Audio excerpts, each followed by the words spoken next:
So hello guys, welcome back to the new video of TechYorker. In this video, I will guide you with how you can hide names on Snapchat notification. If you scroll down and open the notification, then as you can see, this shows the name of the Snapchat notification. In this way, anyone using your phone can find out who sent you message on Snapchat. So let's see how you can hide the names on the Snapchat notification. For this, go back to the home screen. Now, open the settings app.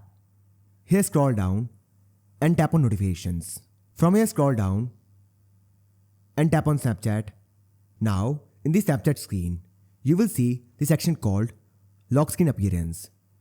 Under this section, you will find this option called Show Previews. Tap on it. Now here you will get three options: Always, When Unlocked, and Never. From these options, select Never.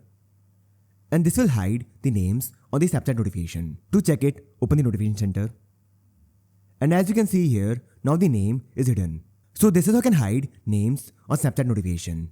So I hope you find this video useful. And if you do, then don't forget to like this video and subscribe our channel.